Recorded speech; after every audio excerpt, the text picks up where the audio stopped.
Tom Gross joining us from London via Skype, international affairs commentator. Mr. Gross, Theresa May rolling the dice. You've been saying this since yesterday. Do you think that's the right move?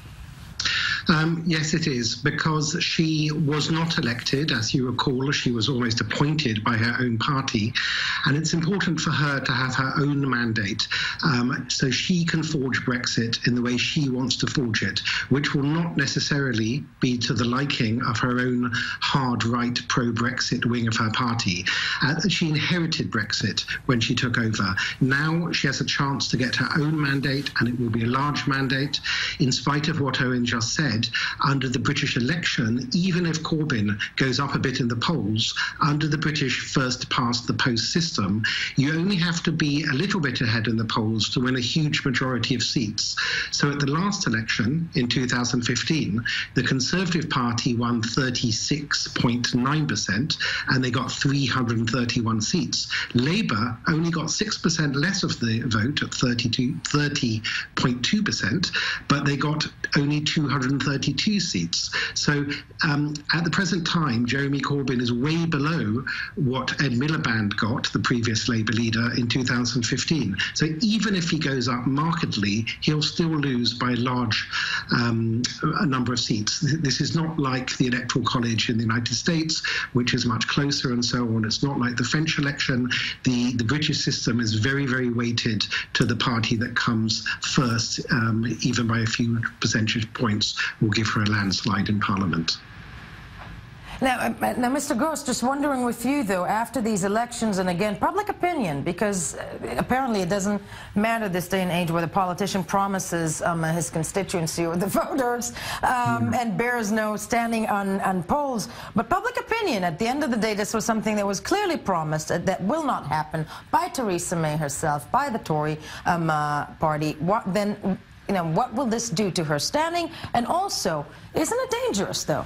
I mean, haven't we learned in 2016 and 17 not to trust landsliding polls? Well, first of all, on public opinion, there are those who think that it's very undemocratic of her to call a snap election. She's really given no time to all the other parties to prepare. She said there'll be no time for television debates, and 7 weeks is really not a long time. So people, The Guardian yesterday, one commentator even compared it to a coup and compared her to the Turkish President Erdogan.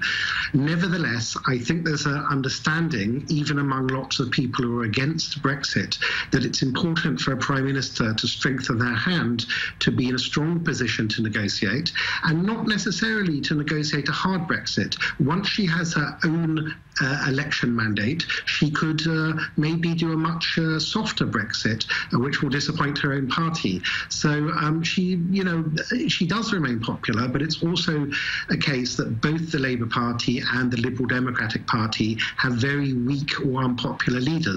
So it's not that difficult for her to be popular.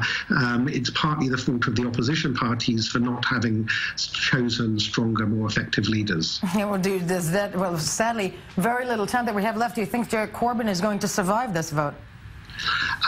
Well, there are already calls from members of his own Labour Party, members of Parliament, for him to resign even before the election and quickly have some new leader before, to put in place a couple of weeks before the election. But I think he will resign. I think he will hang on. Mr. Gross, I'm going to stop you for a second. We'll continue with this right after the break. Yeah, Tom, thank you so much for joining us.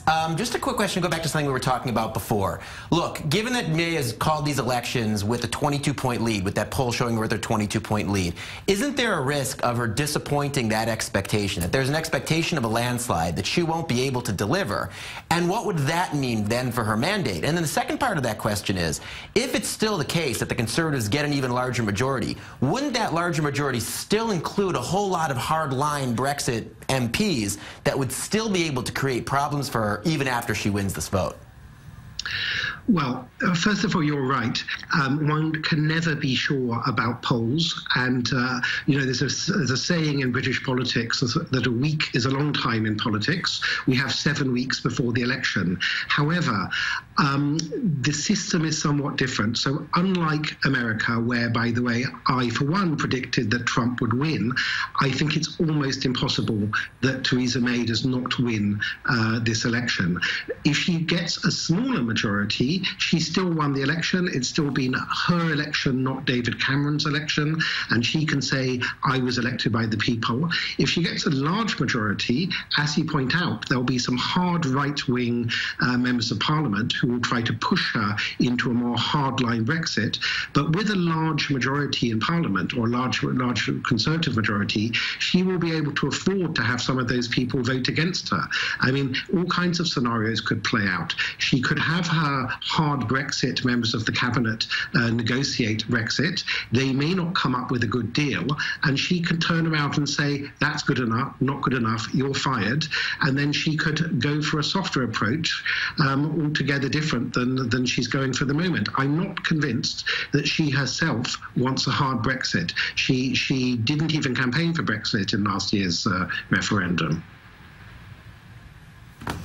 No, thanks. And Mr. Gross, I'm wondering with you also, when it comes to the demolishing, well, not the demolishing of labor, when it comes to other European countries looking around at what is happening right now, leading up to the French elections that are happening on April 23rd. April 23rd, that would be a Sunday. And then May 7th, the second round. And the second round. Mr. Gross, do you believe that this has effect on people voting there? Because there seems to be, the pendulum of history is swinging to the right all across Europe. But it's not going as smoothly, maybe, as people would have expected it to be. Do you think this will have an effect on that as well?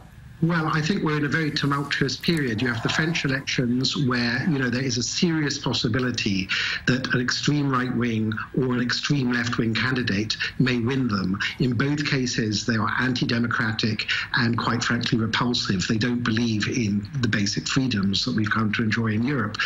I'm not sure that the French election will be affected by Theresa May's decision to call an early British election. Obviously not.